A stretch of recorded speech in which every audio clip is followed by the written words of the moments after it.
Thanks for tuning into the Replatform podcast, sponsored by Amplience and Klaviyo. You're listening to just myself today. My co-host Paul Rogers is off and about doing fun things somewhere else. Hello to regular listeners. Appreciate you listening again, and a warm welcome if it's your first time. Do subscribe. You get an email alert every week for new episodes, and we'd love you to give us a like on YouTube, Spotify, or Apple. So our topic today, it's going to be another interesting one, is Shopware e-commerce platform update and roadmap review. So one of the key things we want to do in this podcast is to keep an eye on the e-commerce platform landscape. It's busy every year. Platforms update roadmaps, improve feature sets. They sometimes pivot strategically. It's hard for people to keep an eye on what's going on.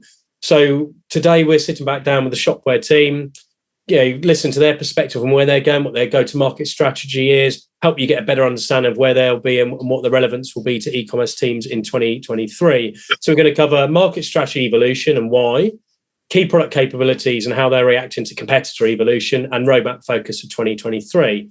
So with that in mind, let me introduce our wonderful guest today. So we have Justin, who is the UK GM and has been since 2019, who's very well known in the industry. Justin, I was going to say you get around, but that sounds pretty bad. So rephrase that. Interesting fact, has been a captain in the army. And has also done head of e-commerce roles on top of all the agency and the vendor piece. So welcome, Justin. How are you? Yeah, I'm good. Good to talk to you, James. It's always a pleasure. How much did I pay you to say that? I didn't see any of that money. Yeah, don't worry. It depends. If you flatter me even better, Ben, then you get a bigger chunk of it. Don't worry. The chunk of money doesn't exist. Duly noted. Yeah. So Ben, thanks very much for joining us. So Ben, you're Director of Global Market Development, have been since 2021, but you've got an interesting background in the industry as well. So you're a developer and a tech director by trade, and you're a Magento evangelist and trainer, I believe, for 7 years. Yeah, I was there for, really, if we throw in training, I was part of that world for even a few years before I joined eBay, Magento, Adobe. So I consider myself one of the luckiest people in e-commerce, having the chance to meet so many different professionals in so many different capacities all over the world. And everyone is always just working, really working on their corner of the industry, helping to push it forward and make this space, an even better value and service for all of the merchants and their customers.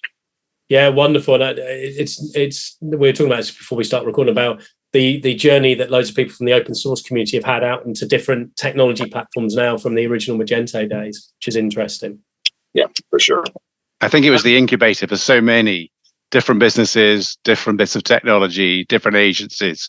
Really has, as you say, wherever we go, we sort of bump into them.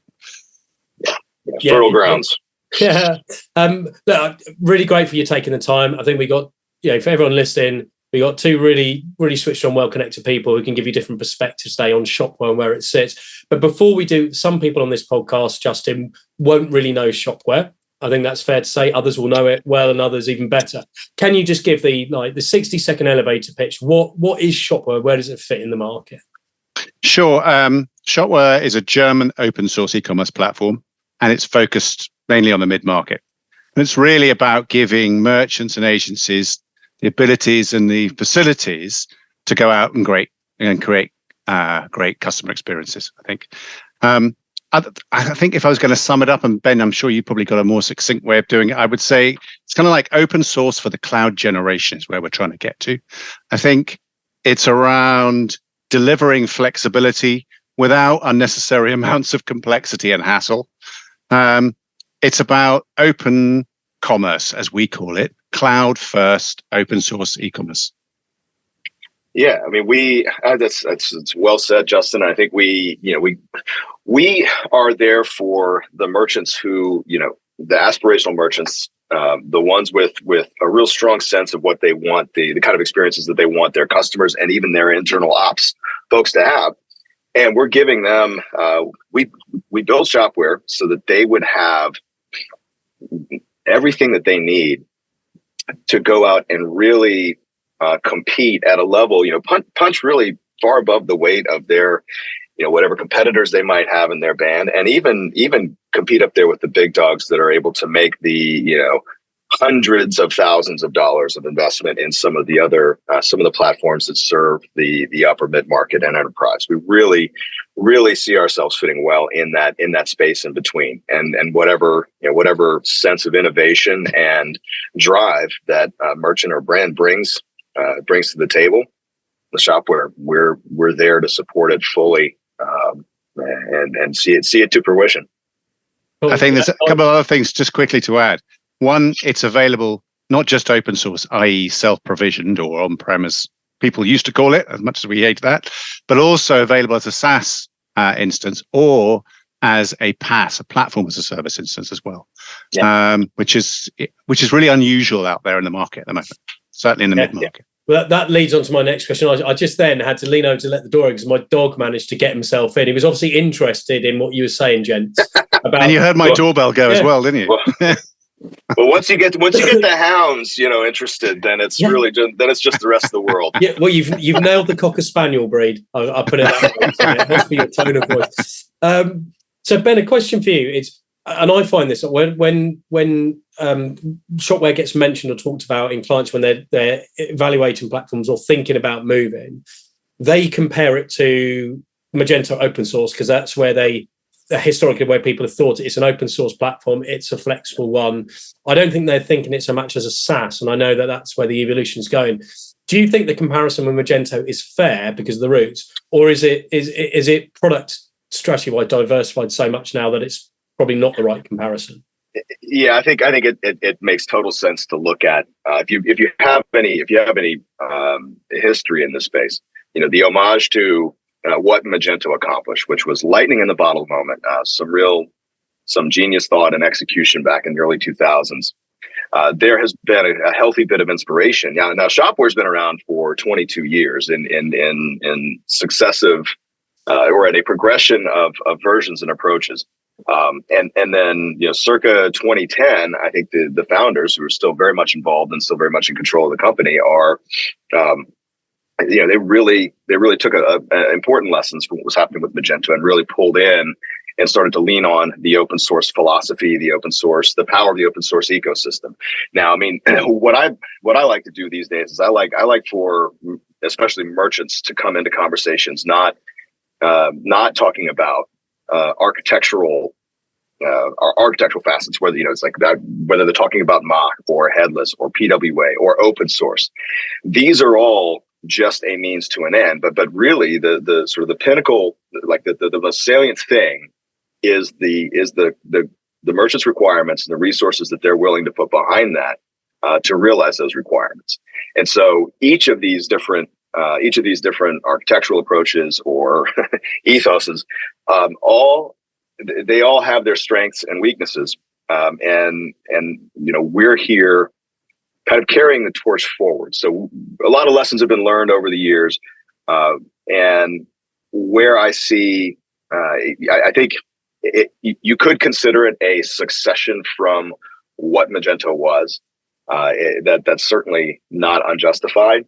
But what we're seeing today on the ground, I mean, literally today, I was in a meeting of 25 people involved in the US market, and considering that it was just me until August of this year, we're seeing an incredible amount of growth and interest in this topic. And so something is happening. There's a shift, there's a wave.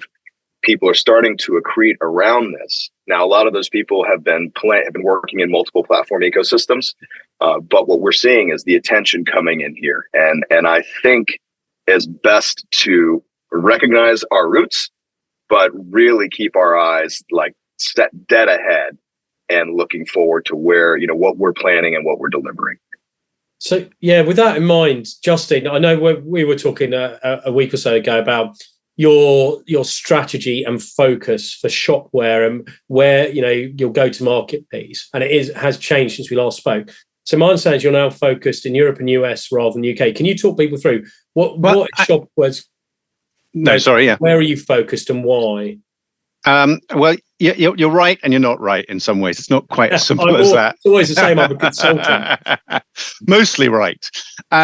As you may know, we took rather a relatively large investment last year from Carlyle and PayPal. Earlier this year, in fact. And this investment has meant that our strategy has changed.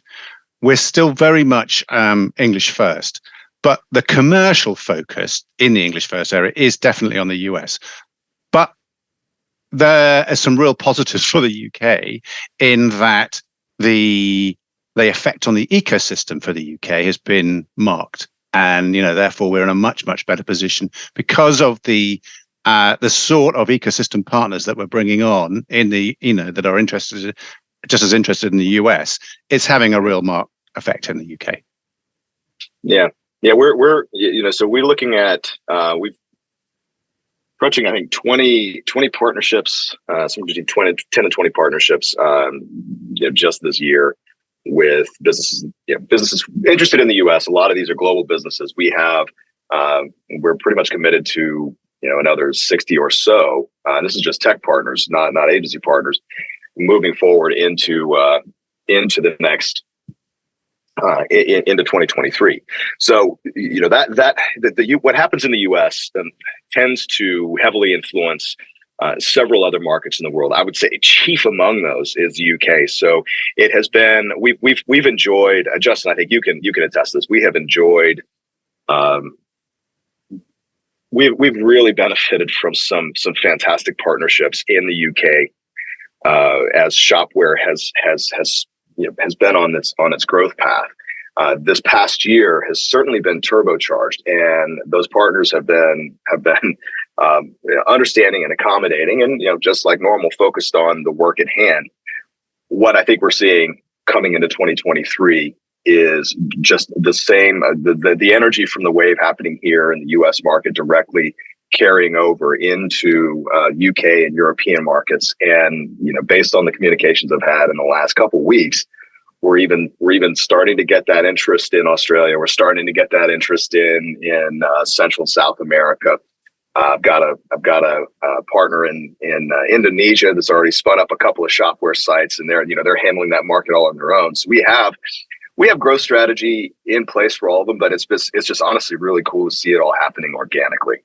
One thing I'd like to be really useful for clarification, because I know we talked about this, Justin, is I think sometimes people have underestimated the ecosystem around the technology vendors that you have integrations with, because it's either not, you haven't shouted from the rooftops like some of the other platforms do. And I was quite surprised actually when we talked recently. I was looking at things like PIMS and how you have some proven case studies with leading PIMS, whether it might be a Perfian or a Pimbly, whatever it might be. Could you just talk to people about what are some of the key technology capability areas that you've had partnership growth in? So PIM was one good example, but people want to hear, like, have you focused on, content management? I know you've got strong native content management, or is it payments, or like, what are the areas that you've really doubled down on in 2022? I think, well, first of all, you're right, is that actually one of the most important things, when it comes down to building a compelling proposition for merchants and for agencies, because these are the guys that have to go and build this stuff, ecosystem is so important. And that's one of the great things that the US, the progress that we're having in the US is bringing back to the UK, if you like. I think probably the area where we've had some of the most fundamental success over the last year, and certainly we're pushing forward into the next year, is in the area of marketing automation and triggered marketing. And I think actually that delves to the heart of actually merchants and how they deliver results using this platform. So it's absolutely critical. So the likes, we've really honed the proposition from partners like .digital and from Klaviyo, and they're really beginning to bear fruit. Not least, they're helping to drive awareness for the platform in itself as well. But actually, they're beginning to deliver real results for our merchants, which is, well, after all, what we're here to do. I think that's a nice example. Yeah, the things like the Klaviyos, because they historically associated with Shopify world, but people now realizing it's not just a Shopify. No, and you know what? We're not proud if we see a platform that's being implemented extremely well across one platform ecosystem. Then you know what, we want to get that in our platform ecosystem. And what people like Klaviyo and .digital have done so well is they've taken actually a very complicated area of marketing and engagement, and they've created fantastic workflows, simplified it so that the merchant on the street can use it effectively to deliver results. And we think it's fantastic. Yeah, tremendous utility and tremendous power. It's not easy to pull off. I mean, and that's for me. That's always been the irony inherent in these tools, and that's why tech partnerships are so important for us and for any platform, because we can't be good at it all, right? And but you look at what these things do, and you look at the amount of data that's involved and the insights that you get and how simple those interfaces are. And it's really easy to mistake and think, oh, well, this must be easy to accomplish. It's not at all. And there have been, every one of these businesses I've met fantastic leaders, just visionaries on the strategy side, excellent product management, and they pulled together. When you start to aggregate these and collect these different technologies, these solutions, and you put them adjacent to your e-commerce hub, your solution like Shopware,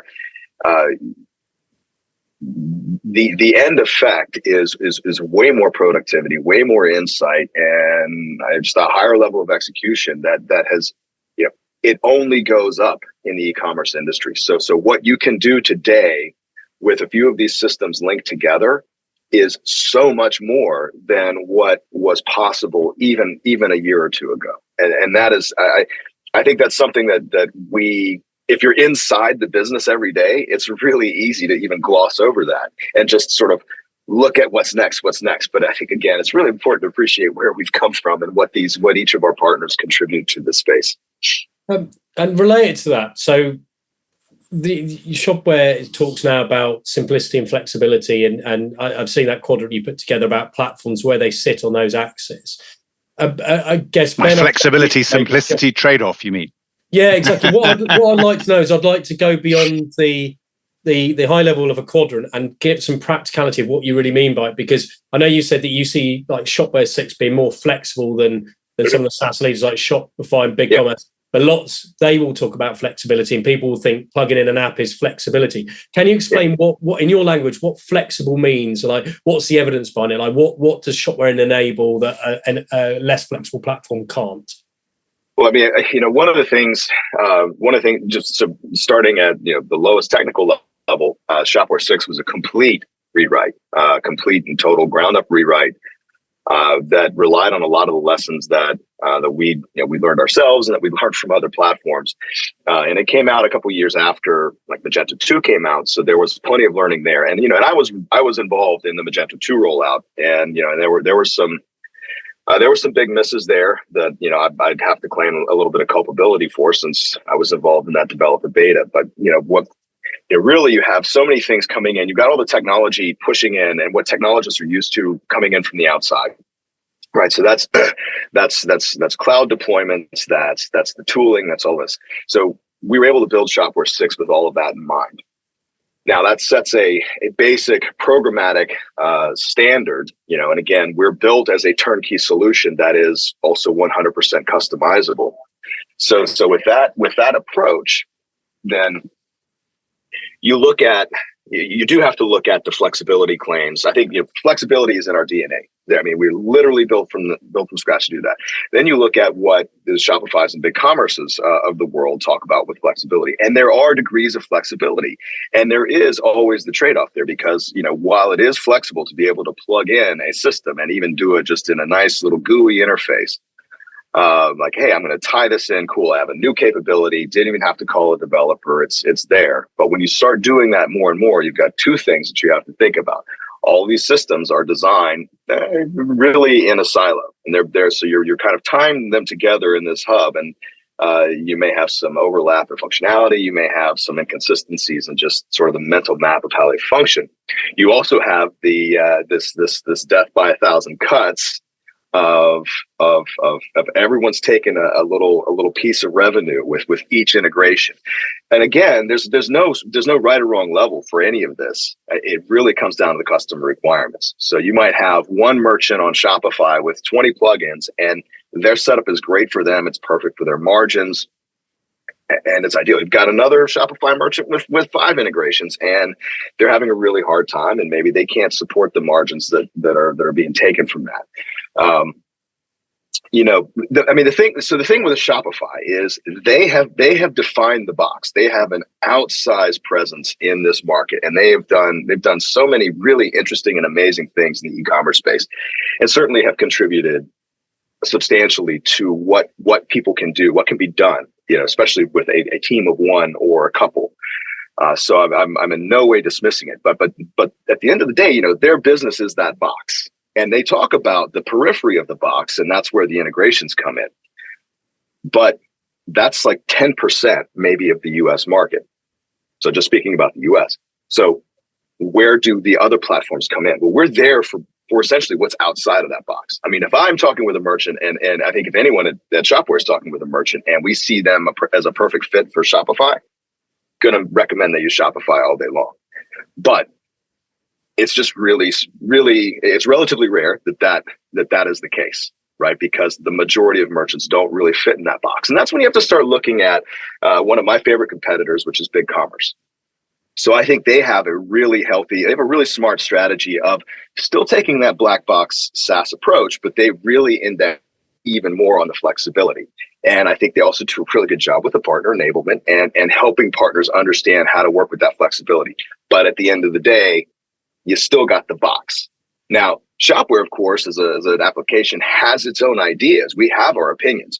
But as I mentioned, the basis of everything is the customization. So everything that's built, a lot of our features that actually exist out of the box in Shopware are actually built with the customization or via the customization mechanisms that are inherent in our framework.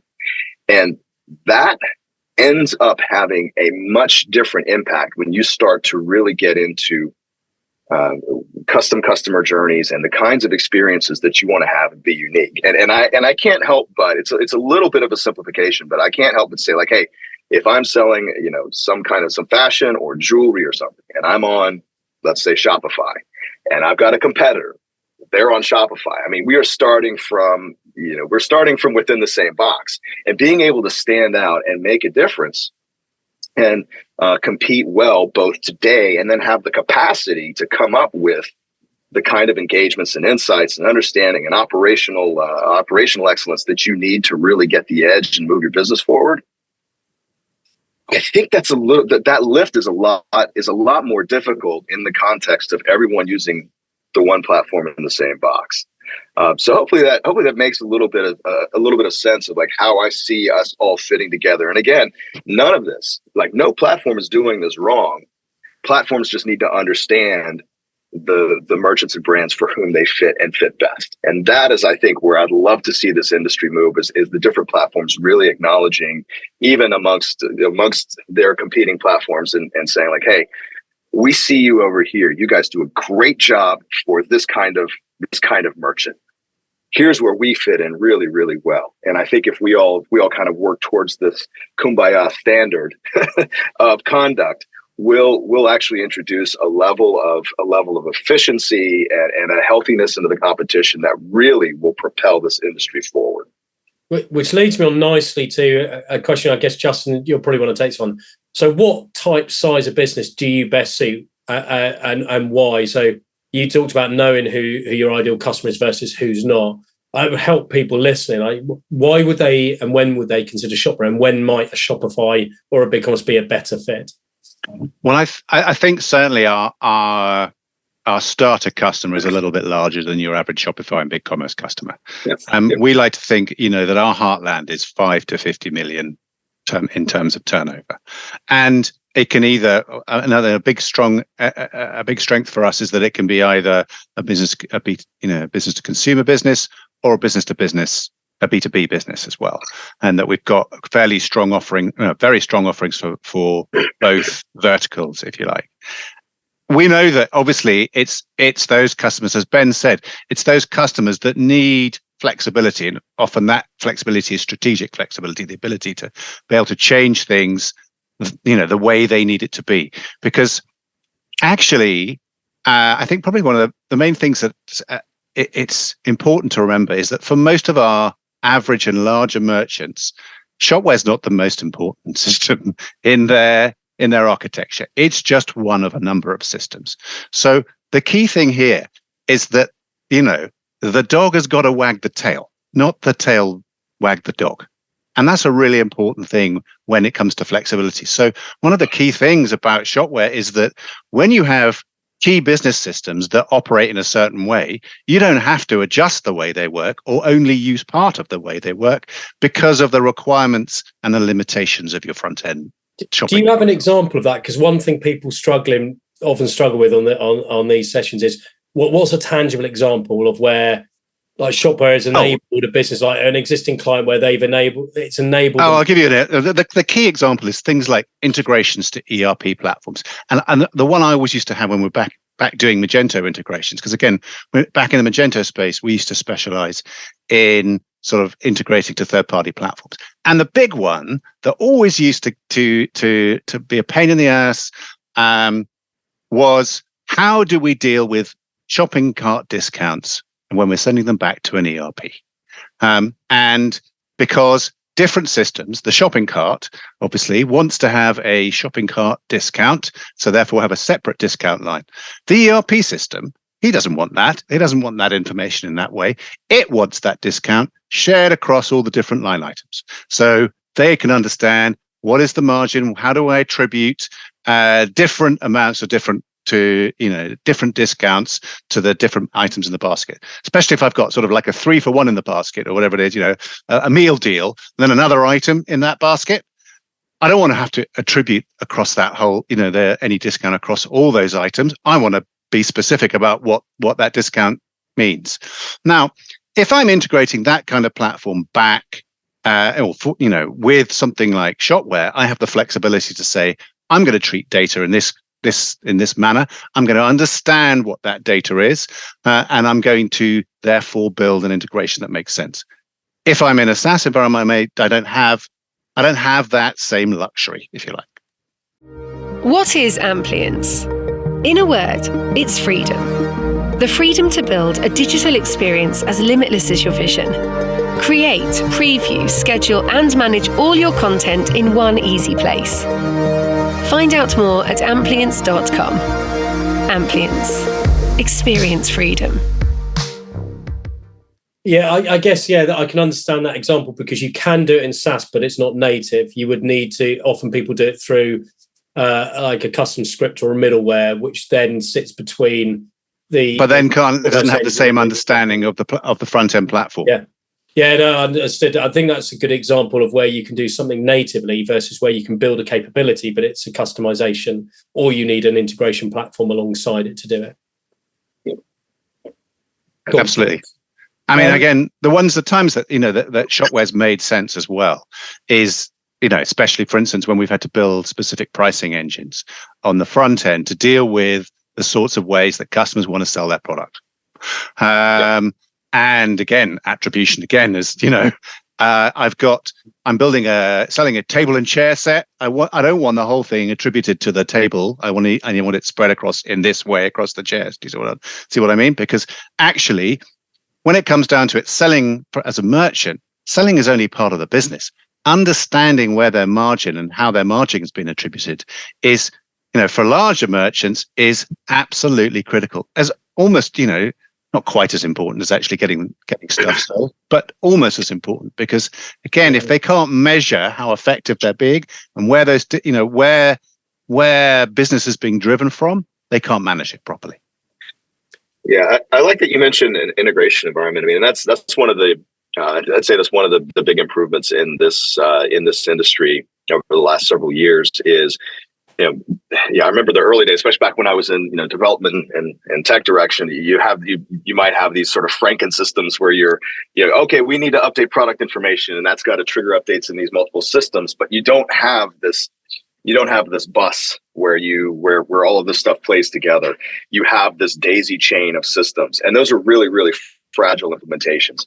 Now, the platforms that I think are doing well are the ones that realize, for different merchants in different situations and different bands, with that ecosystem of apps.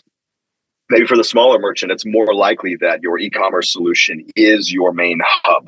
right? And it's this aggregation point for the various things that you're tracking, the customers, the orders, product information, et cetera. But then as the proposition, as the sort of the business scope expands, and as the business itself grows, you do have to accommodate these other systems. You have to make sure that as that happens, you're either looking at ripping and replacing part of your infrastructure, which is always fraught, or you've got yourself set up so that you can effectively start to evolve which system is the system of record for various data in your organization, right? So, okay, we've got a situation now where we have multiple people managing the product catalog in multiple regions. They each have to have some kind of input. So you have this whole meta level of concern that wasn't there before. Great. Okay, now it's time to introduce a PIM. And ideally, you've picked a solution where, like Shopware, where you can say, okay, hey, plug this in, make this initial migration, and then guess what? Everyone's working in this one system. Your e-commerce solution, along with all the other applications that are involved, and the organizations in your company that are involved, are now everyone's playing in exactly the playground where they need to play, and the update that needs to happen here only has to be made once. And it then just materializes elsewhere in the organization, whether that's on the website and printed catalogs and your pick lists in your website in your warehouse, whatever the case may be. That's the utopia of where we are today, as far as merchants growing and succeeding in with their e-commerce solution. Ben, I think you hit something on that was really interesting then, and I think I'd love to highlight a bit, and that is that you talked about scale there, because really as businesses do scale, as they grow, they do get more complex.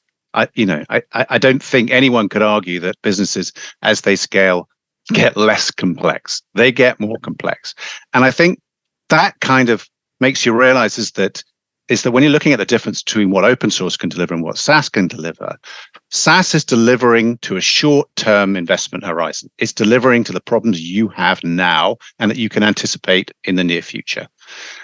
Open source can deliver to a much longer investment horizon because of that, the ability to get in there and alter, replace, override bits of the code base as those requirements develop. Yeah. It's a corollary to Conway's law, right? So which essentially says that, as an organization is building out its systems, it tends to build systems, application systems that mirror the organizational structure. And that might work okay. But I think for today's organization, you have so much data that is vital to your success, for your decision making, your engagement, all of this, and as it's living in silos, organizational silos, application silos, you're not doing yourself any favors. So it's really great if you have these systems set up so that they're much more nimble, so that really things are almost a little bit. I don't know if orthogonal would be right in this context, but that you can make changes.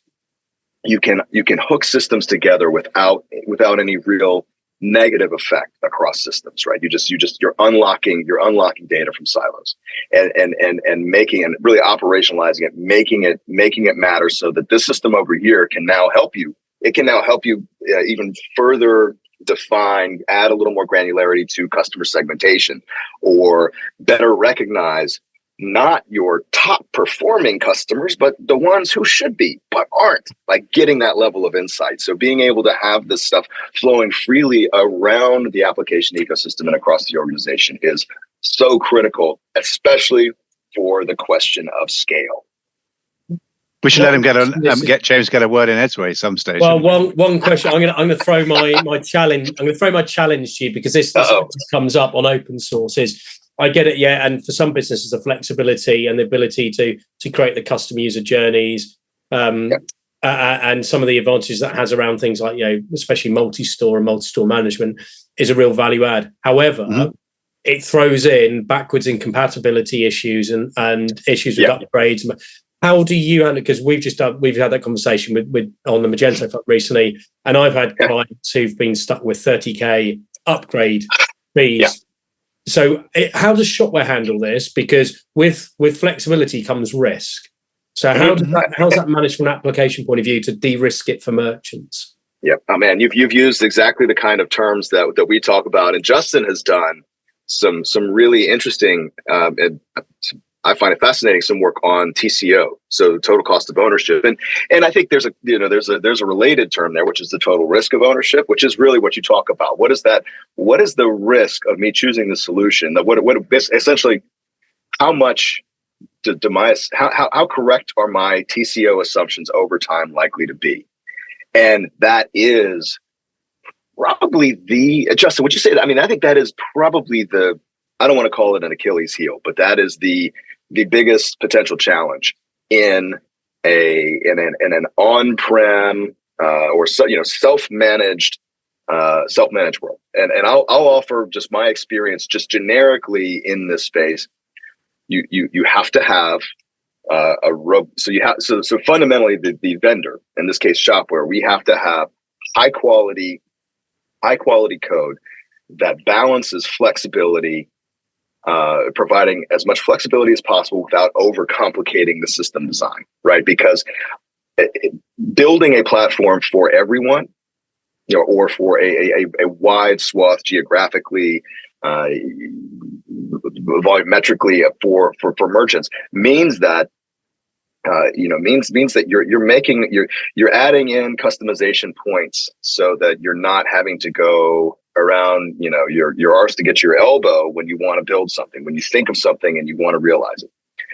So what we did was we made a calculated decision, indexing on simplicity, when we built Shopware 6. So the underlying framework that undergirds everything, there is a lot of interstitial stuff or intermediary stuff we could put in there that would have allowed all sorts of just almost infinite flexibility to rip and replace parts of the system there.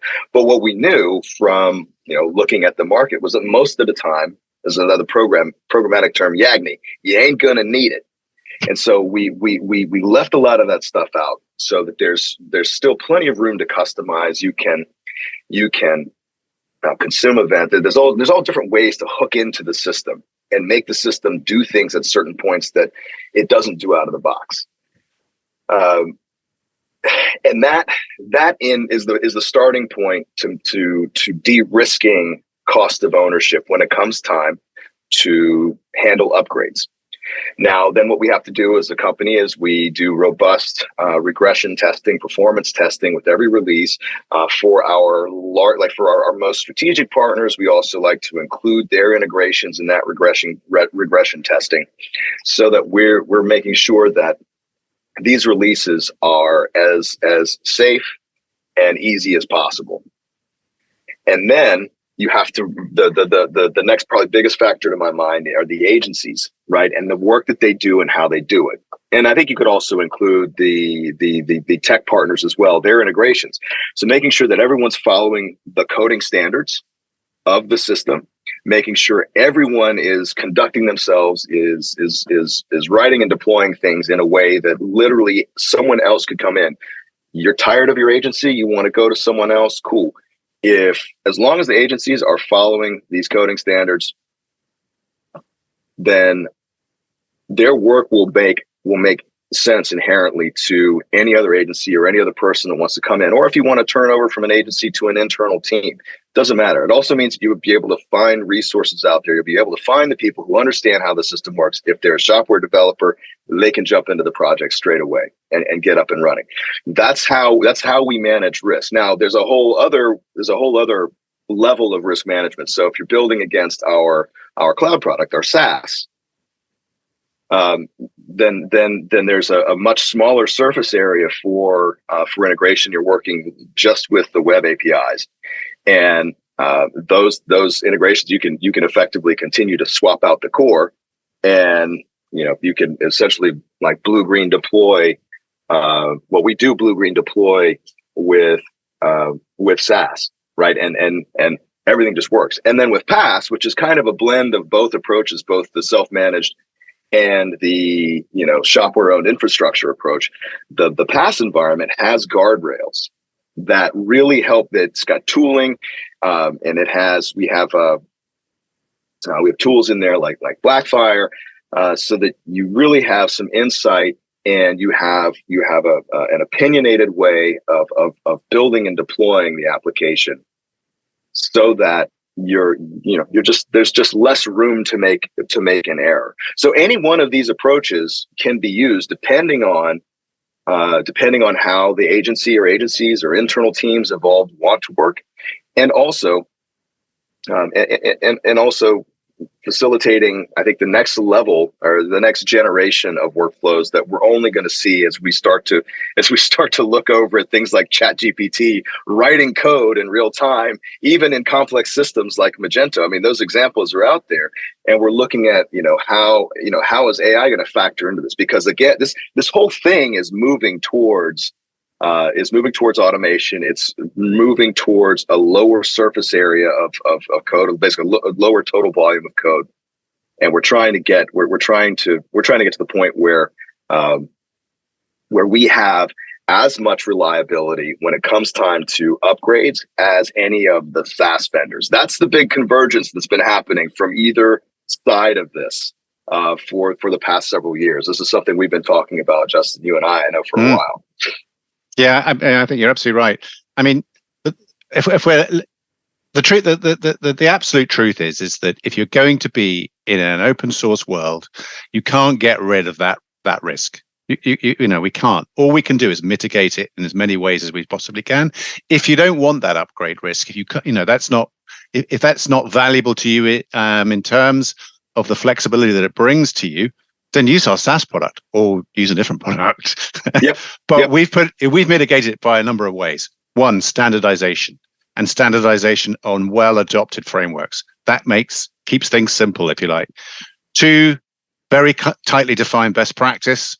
Three, we've made real efforts to simplify data schemas, so you're not holding data at lots of different levels that can get confused and make things very difficult to debug. And finally, the big area that normally used to cause problems, certainly in the Magento and Adobe space, was third-party extension vendors.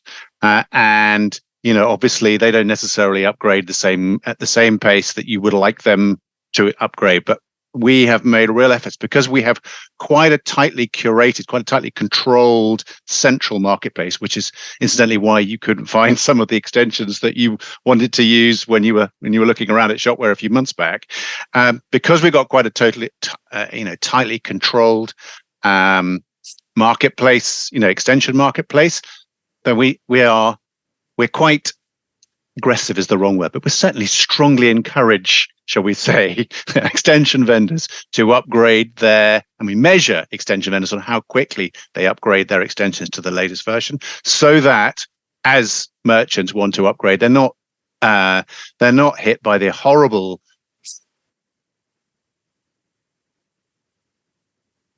Yep, I think we lost Justin. Either that, or he's taking a really long time to think through something. It was such an important point that we've lost him. I'll tell you what, just in case he's obviously got lost in a really complex thought there, Ben. Maybe while we're waiting for him to come back, there's a question I've got for you on the product side around product roadmap focus, because people listening and there's always want to know, what's the product roadmap focus of 2023? Like, are you focused on enhancing existing capabilities or adding new features, or both? I think it's a mix. We're in the throes. We're really actually now kind of getting to the end of 2023 planning. It's been we're back, Justin. We're just talking about what I miss. No, you missed everything. We're done. No, we're talking about actually we've jumped on to the product features priorities for next year. And beyond, and the most important thing for us. So we really fit well with B2B. So this space has always been dominated. I mean, even since Magento was only B2C, people were adapting that platform, a decade ago to serve B2B customers, because the customizations. I mean, e-commerce is always custom. It's just a matter of degree, but the customizations in B2B are so artisanally specific and granular that you need ultimate flexibility to put stuff out there. But then you've got to show up. The platforms have to show up with table stakes features. So we're building out our B2B capabilities even further, and we're looking to also incorporate some elements, some of what we're seeing coming out of AI. I mean, we're not the only ones who are seeing this. All of the analysts are really have even months before ChatGPT really kind of blew things up over the weekend. Here, this like the first weekend of December.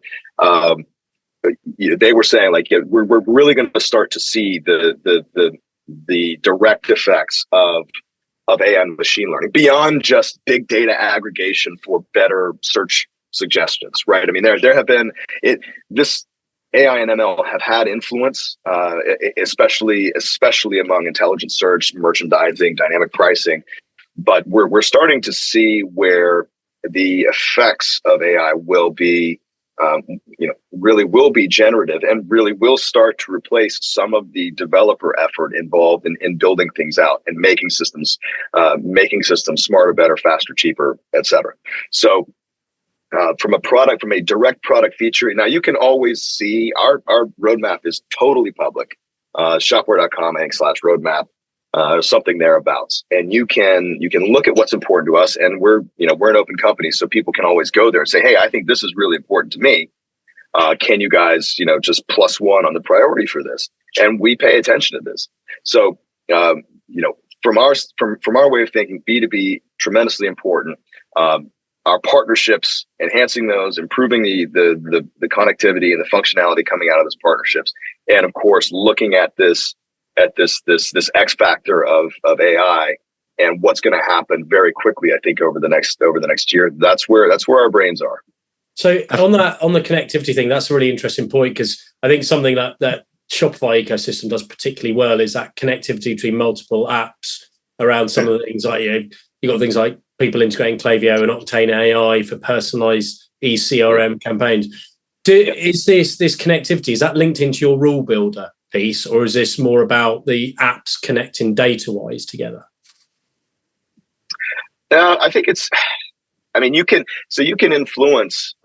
So whereas one app might deal in one area, another app might deal in another area, but they're both maybe consuming. We'll use my previous example of customer segmentation, right? So coming up with more relevant customer segmentations, or building off, so one app may look at different data, different aspects of the system, and say, okay, hey, we're going to further segment these, and we're going to qualify different customers into different buckets. And then this app over here, that's all about engagement, retargeting, unlocking that value, that value that's just sitting there inside the customer, each customer's account. That would be potentially one way of seeing these apps together. But yeah, one of the reasons I mentioned it is because another thing that we've seen as these businesses have grown and become more successful, you look at like what Dot Digital was and what it is now. It's really an app ecosystem unto itself with its own conventions and levels of functionality.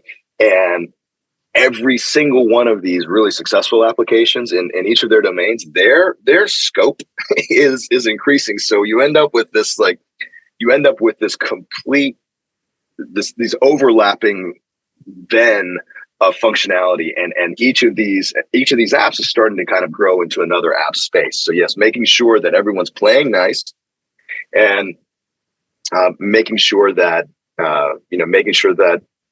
back to the release robustness, that remains. That is also very, very much on our mind, because at the end of the day, Shopware, especially as the size of the merchant using Shopware grows, we are absolutely worthless without the tech integrations and without our solution integrators, without our partners.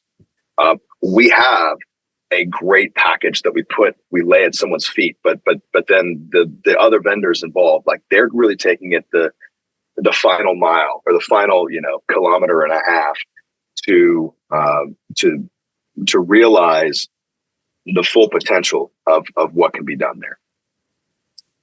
Cool. Excellent. And one final question, Justin. I think it'd be useful for people to know. Enterprise customers, because you've got 3 different packaging, haven't you? Rise, Evolve, and Beyond, for different stages of maturity and growth. If someone's an enterprise customer, they're like, a 20 to 50 million plus multi-store, right, international. How does the licensing work? What does it work on? Is it similar to Magento? Is it more like a big commerce model? What drives the cost? It is similar to Magento in that it has a GMV element to it. We don't actually release pricing in the general market for our Evolve and Beyond packages, our sort of mid and top package. If we get an understanding of the business and the margins involved, then we price from that level. Our Rise package, which is our sort of our 2 to 5 million, 2 to 10 million sort of targeted package, starts at about 600 euros or dollars. And actually, we price it in exactly the same per month. So it's again relatively reasonable, and obviously it grows from there. But yes, certainly it's comparable in cost to something like Magento. In fact, again, what I've done just recently, just releasing it at the moment, is a whole model on total cost of ownership, which looks at all these main platforms and says, okay, all right, the licensing models work slightly differently, and there are some hidden costs here on this platform and some hidden costs there on this platform, but here's how they all kind of normalize out. And the truth is that our platform prices pretty much as you'd expect. It's total cost of ownership quite keen, but it's not. I think the problem we had in the past is that actually our mid-market proposition was too cheap. Now that sounds terrible, but the truth is that if we're going to support this and we're going to actually make an effort to deliver real value to those merchants, us giving it away too cheap, is shooting ourselves in the foot. It's important that actually we have to price this at a level that it's worth us supporting properly and intimately, if you like. Yeah, so I mean, it's probably not betraying any secrets here. Like we could lose deals. Back when there was like a full ownership model, like you could pay, I think, 40,000 euros and effectively have, if you maintain a support license for a minimum term, like you owned Shopware outright, regardless of size. What we've realized though is that a lot of times that price was way too cheap. Like we would either not get invited to the table, or that would be the feedback when the merchant agency would go with another option, because they're like, yeah, we can't believe it is this good if it is this cheap. How can they give me a service around it if it's that cheap? It's psychology of pricing strategy. It is. I mean, and it's tough though, because in the open source world, I mean, you really, there is just this underlying ethos of openness and access, and the code stands on its own. But we're trying to balance the business case. We're trying to balance being able to really give this our application and this ecosystem the resources that it needs to move things forward. But that's why we took the approach we did, which was a balance. Now, I was pretty firmly against, in the pricing discussion, I was actually pretty firmly against any kind of GMV component, because I always thought it's just a really blunt instrument for trying to gauge or set the utility and the value of something. But what we did was we came up with these with Rise, Evolve, and Beyond. And of course, you can always use Shopware, the open source version, for free. And undoubtedly someone's going to come up to me at a conference next year and be like, hey, I've got a $500 million GMV merchant on Shopware open source. And I personally find that frustrating, because, I mean, on the one hand, it's great. Yes, the open source version can service that. On the other hand, why would that company not want to have a relationship with the vendor facilitating so much of their revenue, especially at that level? It's really, our take rate would be pretty low. But what we did with the licensing was we set kind of, and I think, Justin, you were hitting at this, like we set GMV bands where we think they're valuable. And so, Justin mentioned 5 to 50 million was our kind of our sweet spot, but that's fuzzy at the GMV boundaries, right? And we acknowledge that. Like, if you look at the Rise plan, that's got 2 million GMV inclusive, right? So it's just assumed that you're going to be booking that kind of plan, and that's the GMV factor. And one of the things that we don't do, which I really like, is like, if you know what you made last year and you know what you're going to make, you have project what you're going to make this year, you book a plan based on that GMV, you have a really good year, you go over it. Guess what? We don't go back and say, oh, you owe us more money for being successful. There's no penalty for success. What we do want to make sure, though, is that we're working together. We're coming up with a reasonable expectation, reasonable pricing that reflects the actual utility that the merchant is getting and the resources that we'll need to support that merchant and their agency and the broader ecosystem around that. And evolve the platform. Yeah. Yeah, exactly, Justin. Exactly. Cool. No, I appreciate that transparency, and that's brought us to the end of the question. So, thanks both of you for jumping on and for answering the questions. Thanks to anyone who's listening. Keep your ear open for episodes. We drop them every week, and let us know if there's any topics you'd love to cover. And please do subscribe and give us a rating on YouTube, Spotify, or Apple if you haven't already. Thanks very much.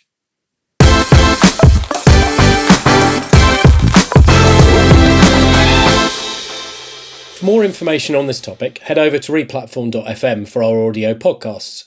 To discuss a project, or if you'd like to chat about any of the topics covered in this episode in more detail, please reach out to myself, James Gurd, or my co-host Paul Rogers via LinkedIn and Twitter. Thanks again for listening, and keep your ears peeled for the next episode.